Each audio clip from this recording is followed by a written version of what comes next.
Face. I'm Dr. Kim Lannon. I'm here with the birthday boy, Lou Blasi. It's happy birthday to you. Want me to do a little Marilyn Monroe for you? Oh, sure. Happy birthday, Lou. Thank you very much. Is it a big one this year? No, 63. Oh, you're 63? Yeah. That's so cute. Yeah. I know. I know. It's depressing. No, your daily game face is about having your best life, which would be 63 is not depressing. It's amazing. Because you don't look like you're 63. Well, not that it should look like something, but, you know, some 63-year-olds look like they're 90. Yeah. And you look, like you're in your 40s. Well, thank you. That's a very So, kind lie right there. It is. Oh. So, and then I could pick at you because, you're in a mood this morning. I'm not in a mood. I'm just trying to get everything to work. Well, technical difficulties seem to be the theme. Yeah. As of late. No cameras working. My seat was too high. Your seat wasn't too high. That's what you said. I was not in frame. No, Right? Or mics weren't working. That wasn't a technical difficulty. That's just adjusting the cameras like we always have to do. Why did I need to flip you off this morning? It should flip me off on my birthday. Yep. That was my first time on your 63rd birthday. I forget. There were so many window. Opportunities for you to do it. I forget which one you picked. I know, but it was a good one. It was perfectly timed. It was like natural that my finger just came up and that was it. Yep. That was my response. Yep. My happy birthday finger. Yes, right, exactly. So anyway, good morning to everyone and welcome to the show. And I have a lot to talk about today for a variety of reasons. One, it's your birthday, so I'm going to keep mentioning, Lou, it's your birthday. And because it's just fun to do that. And I think it's special when it's your birthday because you should celebrate your life and wonderful things. In the fact that, my 46-year-old friend passed away 2 weeks ago today. And, last week we had the show early. But, people should celebrate their lives and do good things and healthy things. And I had great response from doing that men's show last week. Oh, really? The first time I really focused on, men as a health, issue. And I had lots of feedback throughout the week in a variety of different venues and environments and et cetera. So excellent. I will definitely revisit that in some other ways because some men gave me excellent feedback for ideas of things that they were interested in hearing and so on and so forth from the listener pool. So I will do that again, but thank you all for the great feedback on that. And a couple of people actually went to the doctors and did some other things last week as a result of that show. So I actually took a couple steps too. Yep, they absolutely did. Nope, So. I changed my general practitioner, but I had to wait till this week to schedule my appointment because it takes a couple days for that all to clear. So you did it. Yeah. Yay! Lots of people did different things last week because of that show, so I'm glad. It was men. Yeah. So going against the grain of the statistics of not going to get assistance. And that we're generally not as on top of our health care as women are. Right, Yeah. exactly. So I'm very proud of you. Excellent. On your 63rd birthday. Happy birthday again. Thank you. I'm going to annoy you the whole show. It is an annoyance at this point in my life. Okay. Yeah. So, thank you, too, for people that didn't know, after my show last week when I did it early on Monday, I was here at an unusual time in the studio. And right after, I had a very entertaining experience. I had a chance encounter with Ron... Kolick. Cohen? Kolick. Kolick. And his friend, Leslie?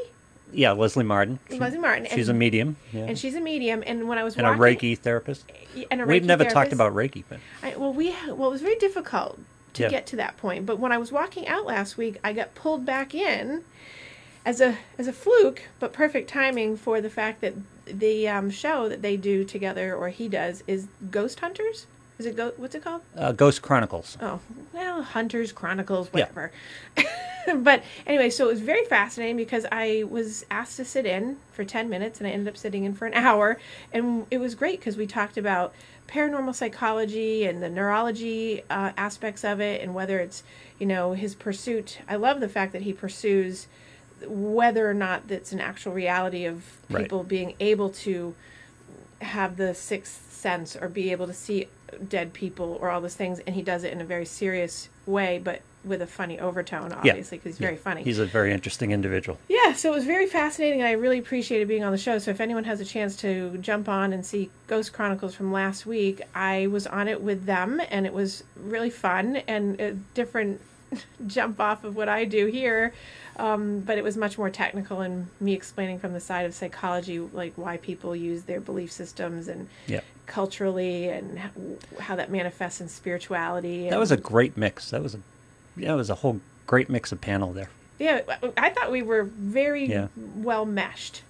I like Leslie a lot because Leslie is great. Very serious about what she does and what her capabilities are, but she is not into the sales or marketing part of it at all. Right. Yeah, I just do what I do. Well, It's just very matter of fact. Well, and she has the, you know how a lot of times you go, if you've ever seen mediums, they're like the marketing piece, but they're much more over the top and kind of into the, you can tell it's got a voodoo, schmoodoo kind of thing to it. It doesn't take it seriously, but the three of us together talking in a very serious scientific way about energy fields and psychology of it, and how people can create delusional systems in their mind to think that they're seeing things or hearing things, and it was just fascinating. So I was very happy to see that. So to be there, if you want to see it, go to Ghost Chronicles on our, I'm sure Lou can put that up because you are the, I just want to give Ron and Leslie a plug because it was fun, and they have a great show. He has a great show, and he's funny. He's very funny. Yeah, he's a very interesting individual. Yes. So I look forward to maybe being there again. They don't do the show on the same day I do, but nonetheless. All right. And the reason him and I get along so well is he's an extreme version of me. Like I'm going to have to think about that one a little bit. I'm just a little restrained from being him. I was going to say you're a lot restrained from being him, I think. So at least in here you are. Yeah. So now on to the next thing. So great timing that the Olympics are going on right now, because let's talk gymnastics. Yeah. Right up my alley. So I have lots to say on that today, for a variety of reasons and across the board of understanding how it applies to everyday life of everyday human beings and not having to be a super athlete. But so topic of the day, Simone Biles. Love the girl, and she is a superstar in terms of her sport, but also just as, you know, she's 24 years old. It's unusual, highly unusual to be in gymnastics, and there's a couple other gymnasts that are in their 20s as well right now, females, to be doing gymnastics at this level at this age because of the way the body works. Yeah. As we could talk about. But Simone Biles, pulled out of, as everyone knows, if you've missed any Olympic coverage, this is the thing that's the talk of everything, is because she's pulled out of the team finals, and then she pulled out this morning, last night there, or tonight there, of the individual all-arounds as well. She pulled out of the individual. She individual all-around, yep. And citing that for her own, no physical reason, but for her own mental health reasons.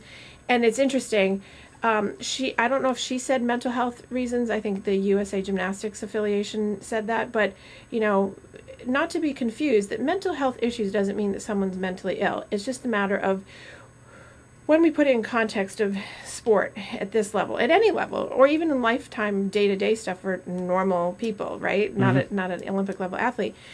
Pressure of something that is performance-based, or that you're expecting you're going to be judged on or socially judged on, whatever it is, that can accumulate. Now, Simone Biles is the ultimate accumulator of the most pressure probably I've ever seen in any Olympic athlete, even surpassing, I think, Michael Phelps, in my opinion. And I can't imagine what she feels like, but I can imagine it because I've been on some of that level, not at her level, but certainly as a gymnast and other things. But the mental health aspect of pressure to be the GOAT, the greatest of all time, right? To be a Tom Brady of gymnastics and all those things. The understanding that people have of watching gymnastics, they all make it look easy. I can go out there and make it look really easy. But people don't understand as they sit in Monday morning quarterback and they think, oh, what's the big deal? If you go back and watch what she did the other day, and she was on the vault, and she's doing twisting, right? Twisting in gymnastics is very disorienting if you don't know how to do it correctly, first of all. But if you're a high level gymnast and you're twisting, the worst thing that can happen to you is get disoriented or get lost in the air. And so my experience of when I used to twist, and occasionally on the trampoline I'll still do that, if I'm not doing my spatial awareness, or if my head isn't in the game, so to speak, and I'm not really feeling my best, whatever, or I'm having some nerves or whatever it might be that gets in the way, that particular skill is really dangerous. You can land on your head, you can tap out of it, which means you can kind of like unravel and lose yourself in the air. Yep. And you can end up falling out of it, like, you know, you're falling to earth essentially. And people don't realize you're moving really quickly. You're coming down with a force of 4 to 6 to 8 times more your body weight somewhere on your body. If not your feet, it's going to be your head, your neck, whatever. And so she made a conscientious professional decision in midair. And as a gymnast, I watched it and I can see it. Yep. That she made a decision to not twist the full double. She was going to do a double, a 2.5, and she did a 1.5 instead, which that's still insanely elite level. And then she realized that she was not in her right mind for the competition. When I was in gymnastics competing in my era, you didn't tell anyone that was going on. You just, because we were generated with fear. I'm talking about threat, right? Yep. Fear of not performing, fear of letting the team down, fear of all these things, fear of being judged poorly, being told that you're crazy, you know, your head case, that was always used, you know. And in the case of Simone Biles being able to say and be totally fine with herself, I'm sure she's having other things, I would imagine, in her head, but to be able to say, I'm done. Like, I'm not doing this. I don't want to hurt the team by me ending up having something happen to me. She made a good call. And for herself, I think she's a great advocate. I think if you can take anything away from everyday people life, is that being an advocate for yourself, to speak up for yourself when you know you're not going to be able to do what you need to do to make the best of yourself, and be able to, like, you know, either reconfigure it, readjust it, move it around, adjust, adapt, be flexible. You know, kudos to her. And she's getting, you know, she's gotten tons of support, but she's also gotten the criticism. And it's to all the critics out there, this is what people do to people in everyday life. This is what people do to high level athletes. I mean, none of her sponsors are going to back out because she's probably going to even get even more support around this, because she's bringing light to the fact that, hey, I wasn't in the right headspace. And she talks about it very specifically, and gymnasts do talk about it like this. You know, we have demons in our head that ride us and that get in our way. Right. And that's what she calls them, demons. I didn't call them demons. I call them other things. But there's things that get in your head that take you off your game. And gymnastics is a very dangerous sport. If you have a skill like the twist off the vault, and you mess up that twist because you get lost in the air with your spatial relation, and then you get anxiety over it, it will carry off into your head oftentimes, like, okay, I have to do the same thing off the balance beam. Oh, by the way, the balance beam is 4 inches wide and 4 feet off the ground. Sure. And you've got to be able to not break your neck. And then I have to do a twist on the floor multiple times, and off the bars. So it carries over in your head. And no matter, you know, gymnastics is a very mental game in a lot of ways, because it introduces doubt. Yeah, it introduces doubt, and it introduces that it's a real threat generator. It's an actual realistic threat generation, sure, because there is a danger involved that's not in other sports. And unlike other sports, and people could debate me all the day long, but this is a very different type of skill and mental skill around how to do these things. And people sit behind screens and watch TV and make the commentaries about, like, oh, I could do that. Well, so training for just being an elite level gymnast is every single day, including Saturdays and Sundays, 8 hours a day, skills for you know, hot second on the floor for like a one shot at a gold medal, right? But you're training all the time. Very different than most sports. So there's a lot that goes into someone having the ability to do what she does, and all the gymnasts on the Olympic team, and then being able to say, I don't want to hurt my team by not being in the right headspace and actively pulling herself away. She's already an Olympic medalist. She doesn't have anything to prove. She's already the GOAT. She's the greatest of all time, period. There's no one else that can touch her. And I think that ramping up pressure around athletes in general, think of like even your little league teams and your little t-ball teams and your soccer on the recreational field, down the road here.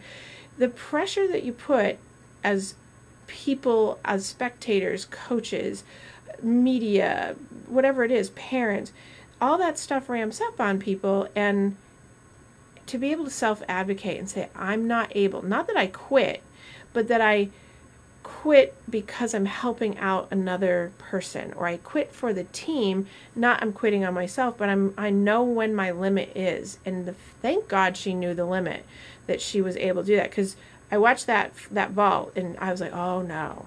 I knew. It was like, uh-oh, because she never does that. So the pressure, she's been talking about the pressure coming up on her for the last month, this. And then the other day, right before the competition, she was saying how it was really intense for her to be there. And it's like, but she has such a good framework in her head. And I believe, I don't know this for sure, but I believe in some of her accounts that she does see therapists and she does take medication.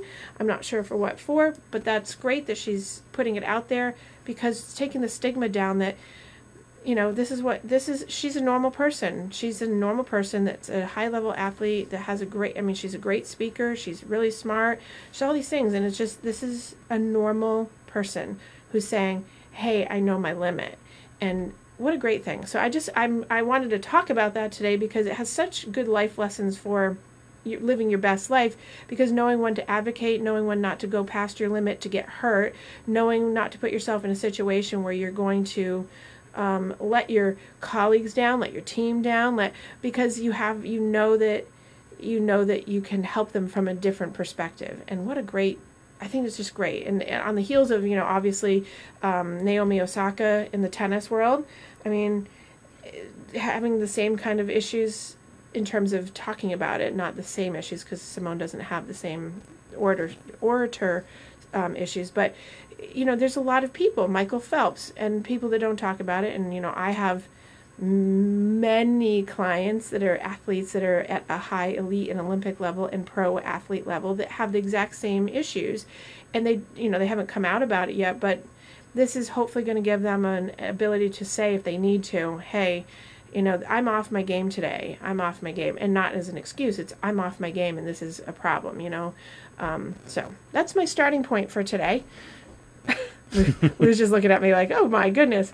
No, I'm conflicted about this on a number of different levels. And okay. It's difficult because you can't speak to Simone Biles' mental state. What the factors that are, what the factors are involved here. If we're reducing it, I don't mean that word in the way it's being said, but if we're reducing it to a performance issue, yeah. In other words, and by the way, orientation like that, your physical orientation, your mental awareness of your physical orientation is something that diminishes pretty quickly with age, right? Doesn't it? Well, it can, but it's more, I would say, just as in this particular case, it wouldn't be an age thing as much as it's because she's a perfect practicer, so she never misses. It's never, bobble here and there. I would imagine that the anxiety got in the way of the orientation ability, which then created the getting lost in the air.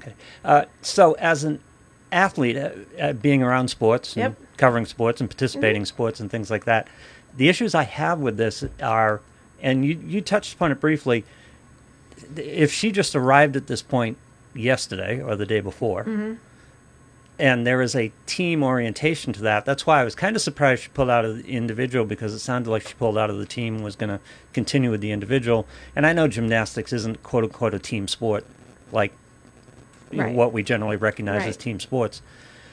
But I'm just wondering if she arrived at that yesterday or the day before, as opposed to kind of knowing this was coming. Like, did the team know this was an issue? There was a possibility she'd pull out? No. Yeah. I don't think so.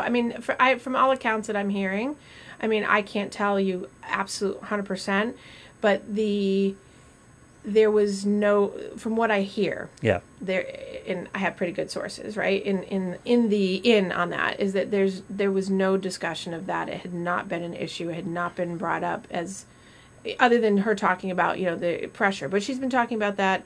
They've all been talking about that, but she's highlighted. Sure. So, but no one's talked about that, and so the team was very surprised. The coaches were very surprised.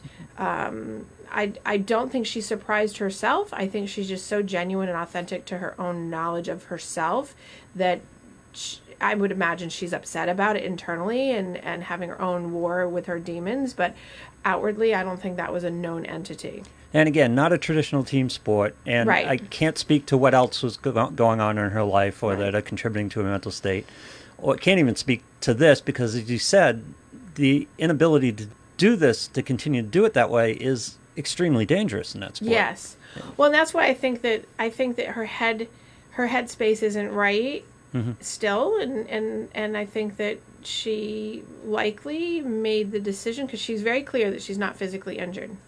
Yep. So I would imagine, just knowing athletes and doing this work for as long as I've been doing it and being a gymnast, that she's made a conscientious decision that her body and mind connection is not there, and you really need to have that in gymnastics. And I would almost bet the bank on that's what's going on, that she pulled out knowing that she would not be able to be ready to turn it around that fast. Her mind needed a break, and she's got till next week, essentially, I think Tuesday, to be able to take a break in her head to then come back for individual, because that's when the individual event competitions are. So right now it's going into the individual all around, which all four have to be competed at the same time by each gymnast.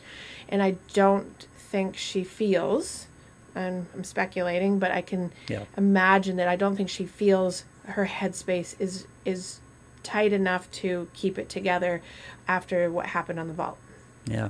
I wonder what we'd be doing if we were sitting here the Monday after a Super Bowl that Tom Brady pulled out of that morning, because my headspace isn't, I'm not in the right headspace. Well, and it's interesting because a variety of things came into my mind this morning when the announcement was made about like that, and a couple other athletes that I've known that have, had that, the response, how different it would be, the stigma or not attached to who it would be, the visibility of what the sport, how the sport is understood. And again, the team interdependence is a little bit different, right? And for the quarterback of a football team, as opposed to the member of a team gymnastics event, right? Yeah. But interesting, because when you compare it to like the football, like a Super Bowl, right? The Super Bowl, yes, team, whatever, but Tom Brady, for instance, is seen as the team, even though everyone's like, it's the whole thing, not just the I. But she, in her sport, like gymnastics and football, gymnastics at the Olympics is the #1 sport. Everybody watches it. It's the most decorated, the most watched, the most, next to swimming. I think swimming's second. Mm-hmm. So it's like the Super Bowl. So that they're equal in terms of their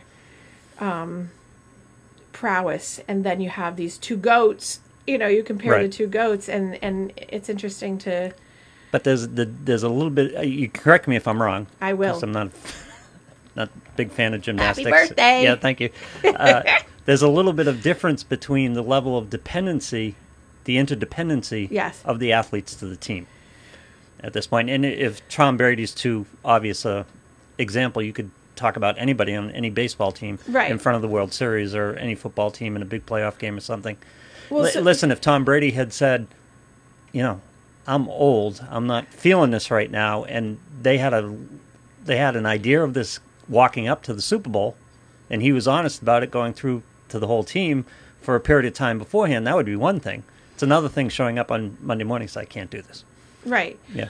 So, because one of the things that separates the elite athletes, that separates the creme de la creme from the elite athletes, what we're told and what I understand in sport, is mental toughness. Yes. So it's mental toughness, but when you're at that level, it's just such a small little, from athlete to athlete, it's just little tweaks here and there of like the mental acuity in those pieces. So, and this was a criticism I was listening to this morning about Simone, about, oh, well, you know what you sign up for. The same thing that, Naomi Osaka got. You know what you signed up for, like that. It's like, you can't look at either Naomi or Simone, in my opinion, and say they're not mentally tough. It takes, it's just been such a stigmatized thing that you don't say something like that out loud, and because that's weak, it's not mentally tough, what you're going into. Yeah, nobody can stand in her shoes to know that the pressure, Monday morning quarterbacking, right? Yeah. It's like, no one knows the pressure. I can imagine it because I've been close to it, but no one knows the pressure of what she is, the greatest person, like the amount of skill that she has and the pressure on her to do that, and to be able to say, I am out of my headspace for this. I don't know how to describe it as a gymnast, what it feels like to have that happen, because it's so specific. And when you talk about Tom Brady, I'm thinking of a couple games where he was off. I remember one. I think he was playing, I don't know, it was like in November. It was a couple years ago, maybe Dallas. But I just remember him being off, and I could see it, like I was like right off the field, right on the first row off the field. And I was watching him, and I could feel it, I could see it. He was off. Now, he didn't talk about it, I don't think. He didn't put it out loud, but I could see it in his face as a sports psych person, as watching, and he was off on that game. And then we saw it in the Super Bowl in LA. Yep. But what came down is in the fourth quarter, right, in the key drive, he pulled it together. Right. It really didn't matter how off he was during the rest of the game. So the difference now, I'll go out on a limb here. The difference between football plays and doing gymnastics is he pulled it together because he couldn't break his neck throwing that ball, right, and he could rally. Yeah, fair enough. If Simone kept going, knowing her as a gymnast, right, and you have that mental lapse that flips you out so that you unravel in air, you have the chance of breaking your neck and dying, because gymnastics is right. So there's it's hard to rally back. So when I was a gymnast, I have multiple stories about this, but when I was a gymnast, there was one time I was in a competition down here in Massachusetts, actually, when I was probably like 10 or 11 years old, and I remember on the balance beam going to throw a back handspring series, and something I can see it now. Something at the end of the beam. I was standing at the end of the beam, and something caught my eye in front of me, like I'm looking at you, and it took me out of the focus, which didn't ever happen to me. And so I tried to rally quick, because you only have a minute and 20 seconds to do the beam routine. But I was so off in my headspace that I ended up balking and sitting down on the beam. And I had to ad-lib to be able to bring it back up, and it just threw my whole thing off. And then, the beam routine was disastrous, sure, and it was because I came out of my headspace, and as soon as I came out of my headspace, at that age, I knew that if I threw the series, I was going to get hurt, because I was not in my right mind. So it's and I would say that example is like football.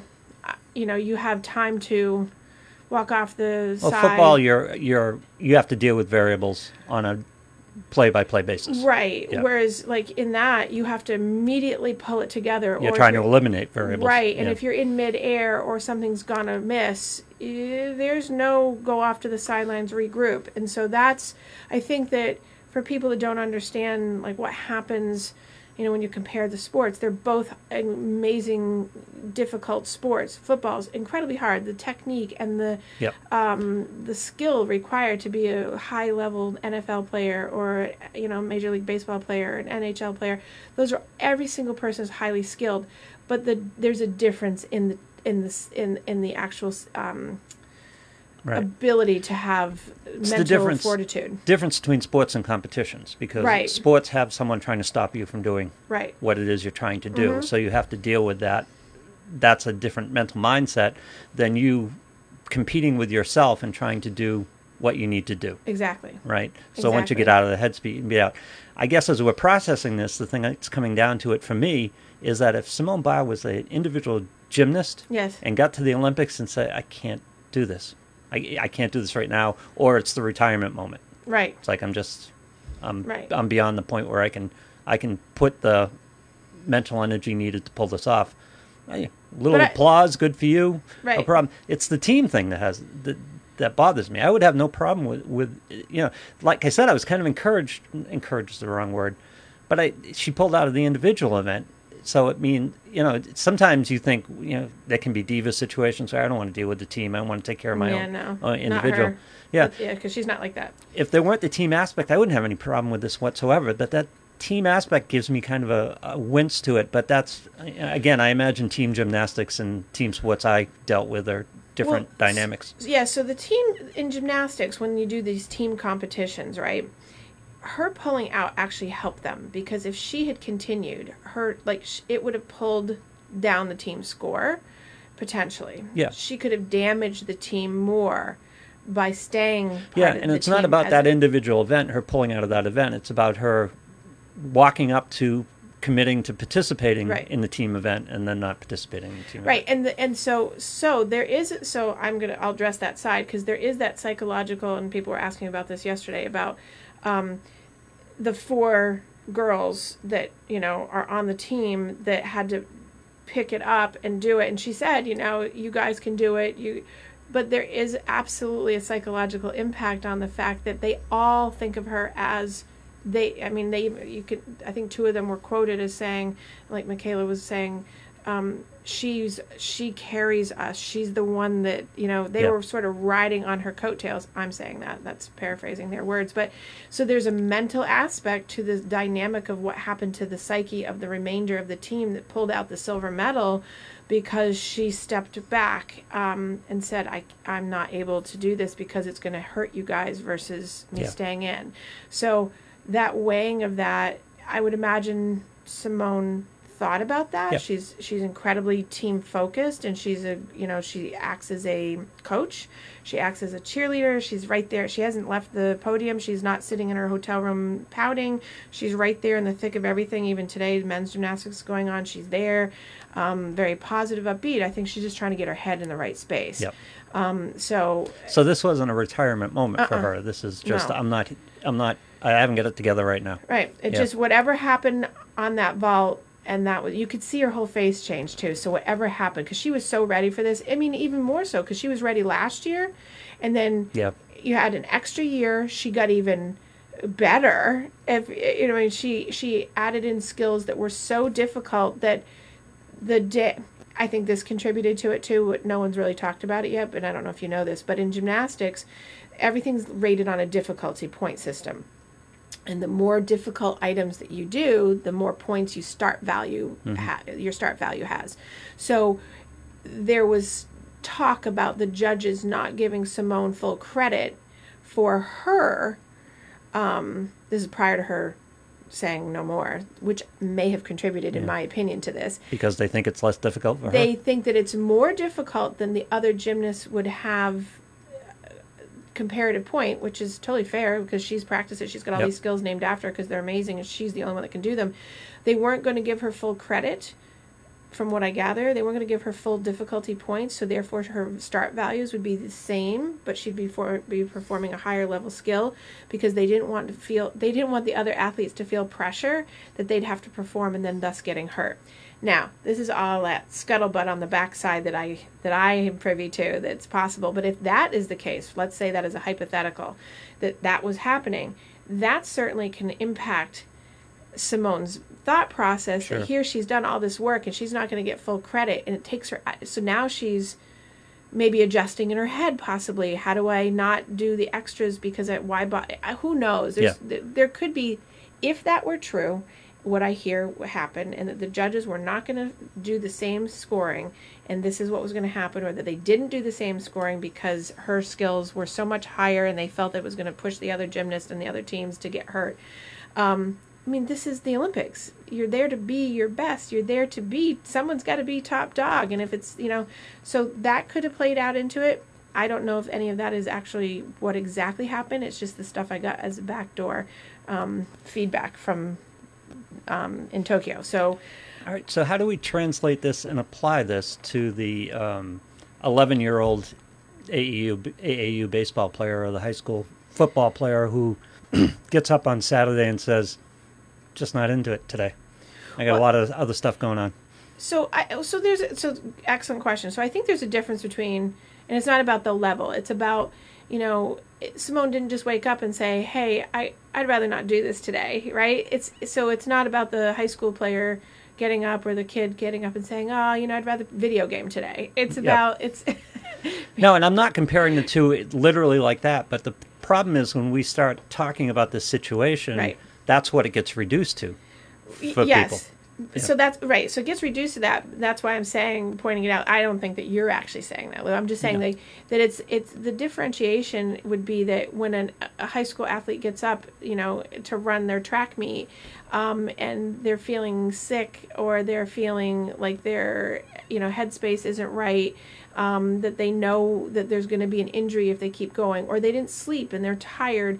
Or maybe, a high schooler drank too much the night before, because we know that happens too, or something happened that I encourage. Had a fight with his girlfriend. Or something. I encourage the person to really take a self-evaluation and awareness, or if you have a good coach, or if you have someone like a sports psych person like me, like a lot of places, reach out for, or someone that you can talk to before the event to say, hey, am I in my right mind to go forward, or let me do a strategy.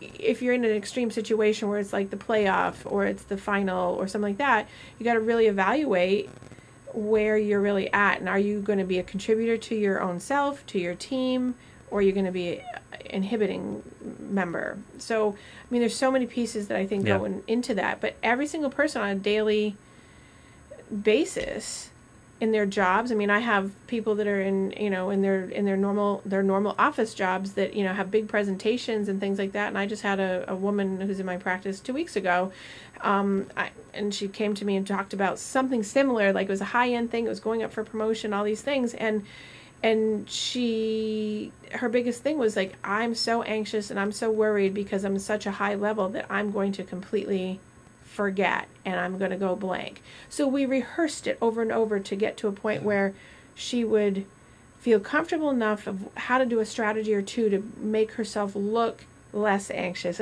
We worked it through because she was advocating for herself prior to knowing that. And Simone, for instance, Simone was doing the same thing all week. I know that she's been talking, there's sports psych people over there, there's other people.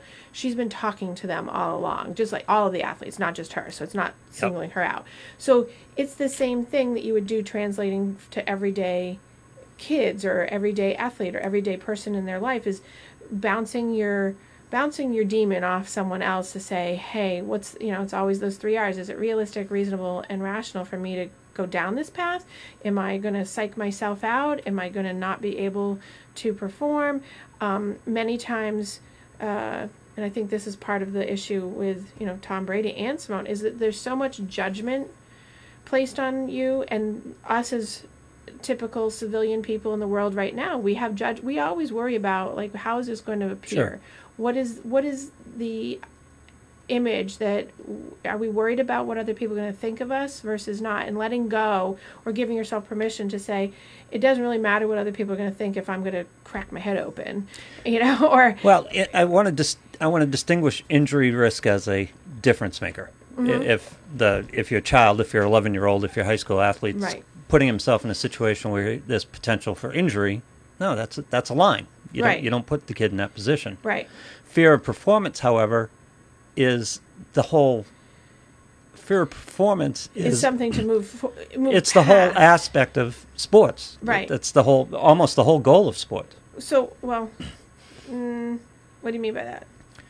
Well, the whole goal of sports, the fear of performance. You mean that that there's a fear innately to the sport. No matter how you think, no matter how you threat generate. A game coming up, you go out on the field and you play. Well, yes. Yeah. Right.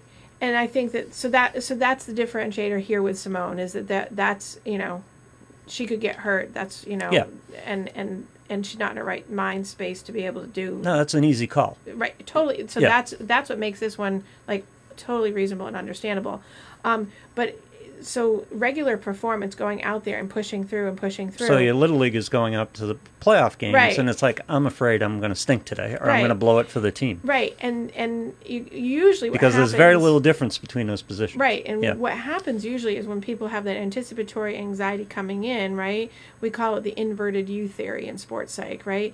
That you come in with not too little and not over the top too much anxiety. You come in with sort of the middle ground right at the top of the U that's upside down, to come in with that, because once you start playing or once you start engaging in the performance, all that other stuff washes away, right. because it passes. We've all had that experience. That's, whether you're speaking in front of a group or you're doing an athleticism event, whatever it is, you have that moment where you're in that middle space to be able to function to the best of your ability. It might be a little tweaked here and there because of the nerves, but you'll be able to get through that. And that's the benefit, not necessarily the goal, but the benefit of athleticism and performance in those things, is because you're learning the skill of being persevering, gaining mental toughness, having focus through adversity, being able to adapt and have flexibility, dealing with your threat generation and doubt, right? And worrying about like whether or not you're going to do well or not.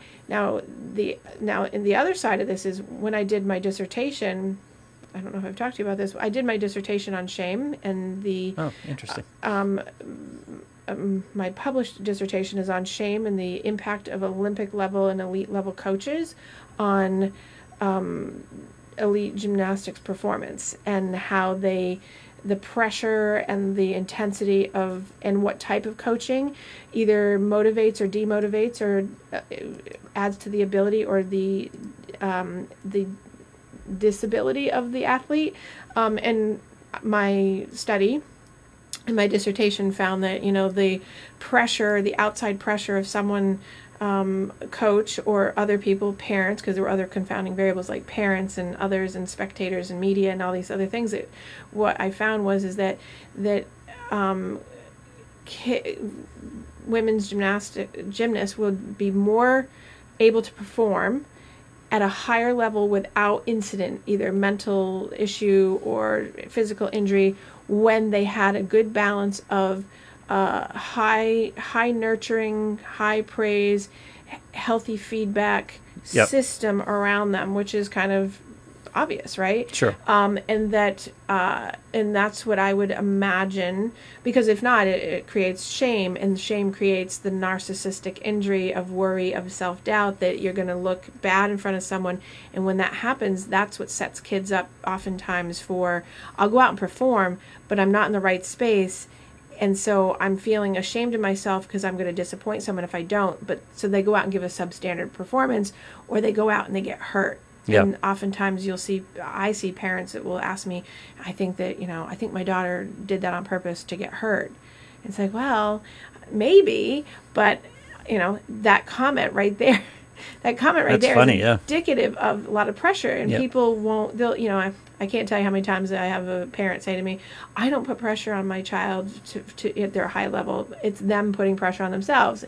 And I have to somehow show them the whole system of how the child is a representation of all the environmental factors around them, and trying to manage them and become mentally tough to block all those out without feeling like, well, if I don't make that skill, or if I don't do that right kick, or if I miss a goal, that I'm not going to come off the field and get screamed at, which happens a lot. And that's, so you compare, Simone Biles is able to, she's a 24-year-old woman who has seasoned of 3 Olympics under her belt almost now at this point, versus a kid who's trying to process, these kinds of things at their level, which are the same exact things essentially, but just, not in the public eye of the world, and having that same anxiety, that same stress and pressure to perform. And that's why we see that by the time kids are like 13, 14 years old, when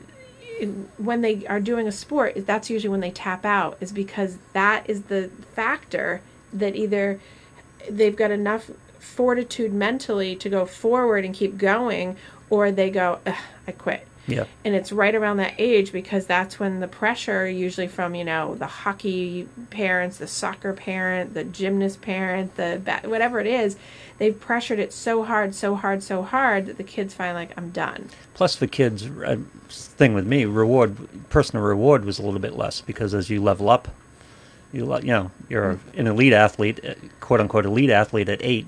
Right. In Little League, then you get to the 90-foot bases, and you're not so good. Right. You get in high school, you're not, you're no longer even great player, and if you're lucky enough to get to college, you're just a guy, right? And right. You know, it gets more and more difficult to put the time in that you need to do when the reward is just a guy. Right. Yeah. Right. And I think that's, I mean, I see that so many times in people that start college and then they are just another player, you know, when they're in high school, you know, local sports is, you know, big fish in small pond. Yep. College, now you're small fish in big pond. And so the dynamic changes just for those examples of like the mindset around that changes because the ego takes a hit of like who you are, your identity changes and all these things. I mean, when I was doing gymnastics, I mean, I can't tell you how many times I wanted to quit because I think every gymnast goes through that on a daily at certain points. But one of the things, and I know this when I moved out to Oregon and I was living with the national team out in Eugene, I was 11 at the time initially, and I remember this teammate of mine who was from Australia. She was maybe 13, and then there was another girl there. Her name was Gina.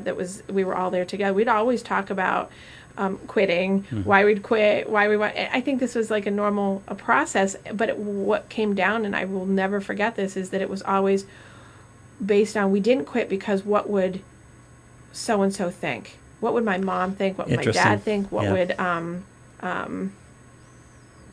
certain coaches think that I won't name because they're famous. Well, you were the only people, that group, you were the only people that you could have that conversation with. Right. And so I actually don't think I've ever talked about that, but that's a really big part of what we would talk about. And I won't say who did this, but there was one conversation that was so upsetting because that pressure on us was so great that one of the girls I was living with, she took her teddy bear and stabbed it to death in the middle of our living room and like tore it apart. And I never have forgotten that because the pressure, we were talking about how much pressure there was, and you know, we were getting up every morning. Our schedule was, when we were on the national team, it's you get up, you go to the gym at 5:30 in the morning. Yep. You eat breakfast in the van ride down the hill. At the time, this is where we were for training. You eat breakfast, whichever that was. Then you trained until 8:30, so you do 3 hours, and it was usually conditioning all morning. Then you go to school for 2 hours. Then you do a medical follow-up to make sure you were feeling okay. And then you went back into the gym. Oh, by the way, food in there, who knows? Yeah. You know, like real stuff. And then you went back in the gym, and you were working basically from 2 in the afternoon till 8 at night. You got back to the house. You ate whatever the house team person made. You did homework, and you went to bed, and you were back up doing it at 5:30 in the morning. And this is, and I was 11 at that time. I have to ask you the question. Yeah. Would you allow a daughter to do that? Would you disallow a daughter to do that? What's your feeling for it, and how strong is that feeling? I would, if it was my daughter, I would allow it to happen if she genuinely wanted it. I know that I wouldn't parent. I know that I wouldn't parent in a push way, and I was definitely pushed. And I'll leave it at, I'll mic drop it on that one as an understatement. How many of the girls or the kids at that age legitimately wanted to do it? I'd say 50%. Okay. Yeah. I'd say 50% because the girls I lived with in my house on the national team, I would say that there was definitely 50% that definitely had, they were there because they wanted to be there. Oh. And then the remainder were a spattering. Like, I wanted to be there, and I loved what I did, but I also was very pressured to be there. So I didn't have a choice. Even if I had a choice, I didn't have a choice. Right. You know? And that's, I think my experience is common in talking with elite level gymnasts that I've been around for all my life. That's very common. I think it's changed more recently in the past 2 rounds of Olympics that the higher end Olympic gymnast coaching has changed. The dynamic in the gym has changed.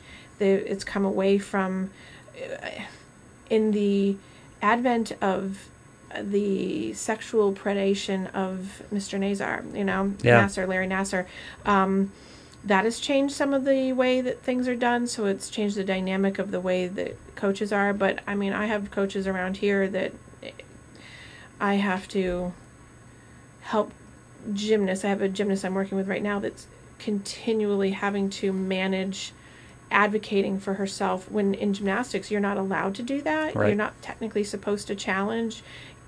And challenge means just speak up for yourself, like, okay, I've been doing this for 3 hours, I'm tired, I can't keep doing it. That you're not allowed to say that in the gym, whereas I'm like, yes, you are allowed to say that. You can advocate for yourself. It's too much, it's over the top, and it's done for the day. And I think that you get more out of a gymnast or more out of an athlete when there's an advocacy piece for the person. But little girls, and it is a very gender push thing. Little girls are very molded into this particular sport in a particular way. If you're with old school coaches, it's very old school dynamic of feminine. Yeah, that's part role. of the mental toughness dynamic, isn't it? You need to push them past the point where they want to do it. Right? It's not. We're not here because we want to be. We're not here. You can't stop because you don't want to do it anymore. Right, because you can't just stop because you don't want to do it. Right now, you have to have, there's got to be an injury risk or there's got to be something else going on. And coaches love that. Get that point and pushing you past that point. Yeah, exactly. Yeah. Well, and most kids, right? Most kids will flourish in that. I mean, I did. I'd be like, oh, I don't want to do this. I've done this for 4 hours, blah blah, and then I would get the skill, and I'm like, all right, this was good. But and that's normal process. It's about really when you're looking at the accumulation of the mental stress of the sport, or the mental stress of the moment of a high-end competition like the Olympics. The Olympics is the Super Bowl. Like, there is nothing else for gymnasts. It's not like tennis where you have the French Open and you have Wimbledon and you have all these places where you can go and be the top dog. You train all your life for every 4-year round to be lucky enough to be 6 women on a team. Yeah, right? amazing, And it's so, and the national team is like the 1% of the 1% of all gymnasts in the country. So, so at that level, it's just such a different animal. And to be in that, to have the mindset to be in that space, I don't know how to describe. I can describe it, but I can't describe it to the way it feels inside of me to be able to do justice. But it's such a difference between what everyday athlete kind of feels than that one. It's the same, but yet bigger. Yeah. In terms of the mental toughness that has to happen. And sometime I'll have on the show Michelle Michelizzi, who's a great friend of mine from growing up with me in gymnastics. She's out in Arizona now, and she can speak to it beautifully. She can actually speak about my experience. She watched my experience, and she has a great way of describing it to the level of what we're talking about today. And it's interesting because I love hearing her talk about how she used to observe my experience, because I can't put the same words to it, but she can. So and I always go, yeah, that's it, because she's able to see it from the outside. And it's a whole different dynamic because, you struggle to make the major leagues and you've got 3,000 at-bats in your career. Right. And, so you strike out, you come back the next day and you do it. In fact, one of the things about baseball, it's like there's always tomorrow. A gymnast has one routine and one Olympics. That's right. To work to it. To one 3-minute span of their lives. Right. And it's very unusual to be able to come back to the next Olympics because the age, you have to be a certain age. And then by the time men's gymnastics is different because men, right? It's changing for women now because we see we have, in the 20s range, we have people in all the different teams from the countries pretty much have some women in their 20s. But typically women gymnasts tap out 18. Yeah. Bodies change. It's really hard to maintain. You may get 2 windows. Yeah, you've got a very short time. But it's gotten better because, the dynamic has changed and the way people think of it has changed. And, Allie Raisman and, Simone and Michaela Maroney, other people that have done this and gone into it further, they have extended it, which is good because it shows that you can still do it at that level and chronologically grow.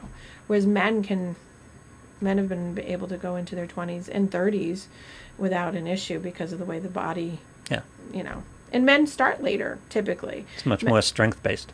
Right. And it doesn't have all, it's still dangerous, but it doesn't have, you don't have men walking on a 4-inch beam, twisting and flipping and, 4 feet off the ground. Yeah. You do have the rings. Yeah. So and things, but it's just a little different, and the mental toughness that comes with any sport, is, especially at the high level, is something that you can't really ever sit back and judge, like, oh, that person, I can't believe they quit, or, you don't know. You have no idea what it is to be in that position. I just think it's, and I also think we have to be nuanced in the way we translate this down. Yeah.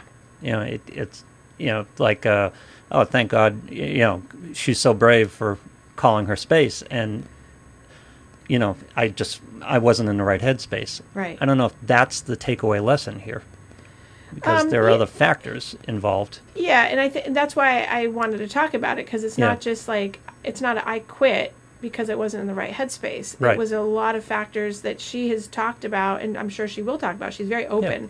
I mean, she's just not going to take away. But that's the presentation, and that's where the praise comes from. Right.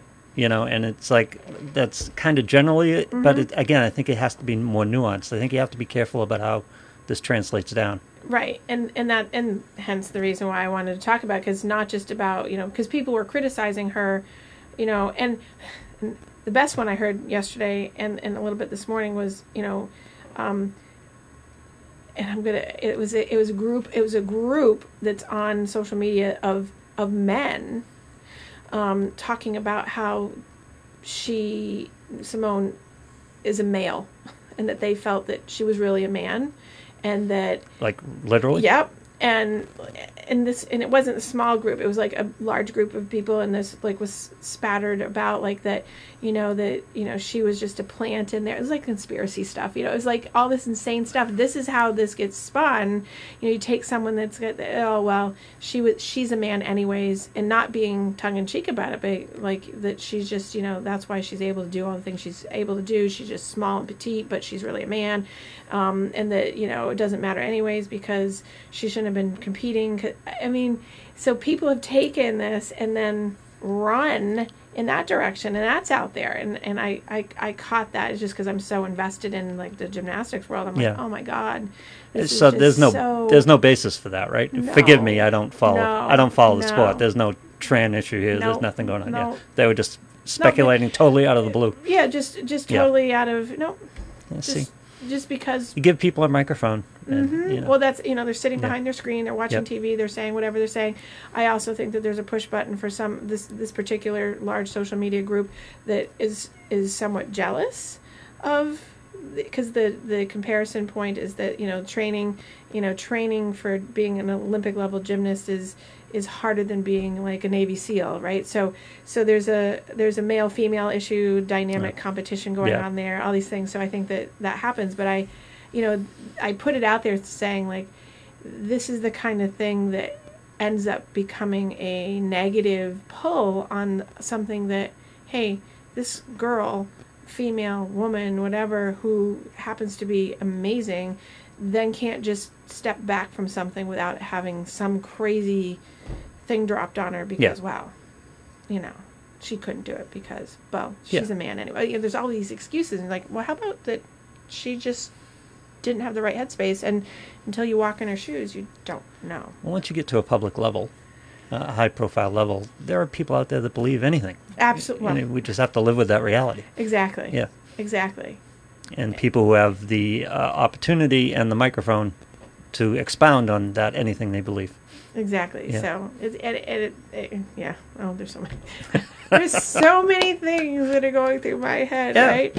So, and I think that, so in gymnastics particularly, and this happens a little bit in skating too, a little bit in swimming, but gymnastics in particular, women are often given a masculinity slant because, we tend to be shorter, even though I'm taller now, but we tend to be more jacked and look like little fire plugs. Yeah. And so we have that masculine, the body type. So we look jacked, or we look more manly, and so breaks out of the stereotypical view of a woman. Right. So, and so it's not that we're bodybuilder looking, but we definitely have that shape to us. You can always tell a gymnast even when they're in their 30s or 40s. I mean, people even like now that don't know me have met, and they're like, "Oh, were you a gymnast?" because you see me, right? I look like a gymnast, because the body type is such. So we get stereotyped a lot for that. So it doesn't surprise me that this has happened with this group, but it's also like, come on, it's just another layer, right? We talk about nuancing. It's another layer of, this is one of the things that, even if it's not known to Simone, it's something that's undertone in all the things that are happening. So it's there. It's always there. And that's the same thing. I was never at the same greatness level as Simone or ever could be, but that feeling was always there. There was some judgment. There was always something like, you're too fat, you're too skinny, you look like a guy, I've been called a tranny. Like it's just part of it, because that's a lot, because you are constantly in your head working on the outside forces, and that's part of what I do for my job with athletes, and particularly gymnasts and individual sports, is getting that cleared, both from professional experience of how to do it from a clinical perspective, but also being able to teach the adaptability and flexibility of the mind to stay away from that on a personal level, because I've had to do it and I know how to do it, to compartmentalize it away, like that doesn't matter and that one doesn't matter. So you're always like deflecting, like Wonder Woman.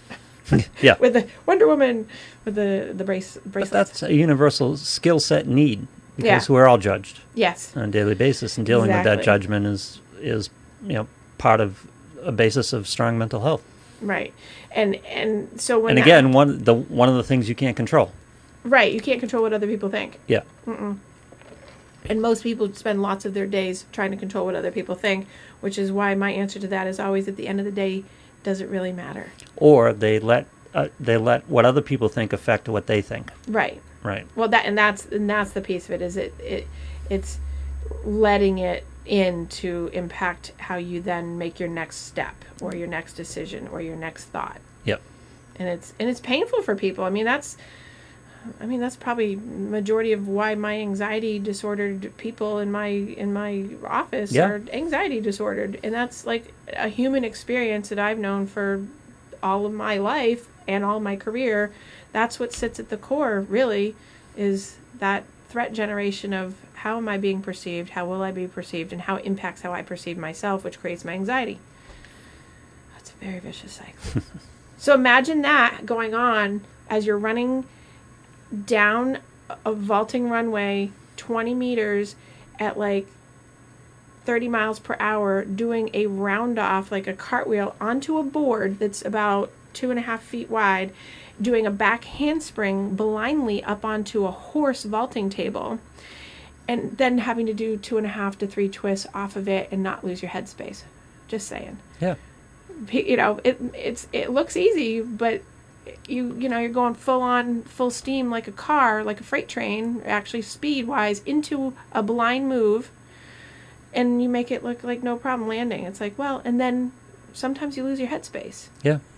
Right? I did a twist once and lost my headspace on floor and stepped back and split in the back of my head on the wall behind me, because I stepped back because I had to step out of it because I lost my space. You close your eyes, lights get in your face, like something happens, and that's it. So maybe this will educate people a little bit today too on like, hey, don't sit in judgment on, let's come out and do it. And then people do come out. Just funny story, I have people like, I can do that, and I'm like, oh really? Let's see that.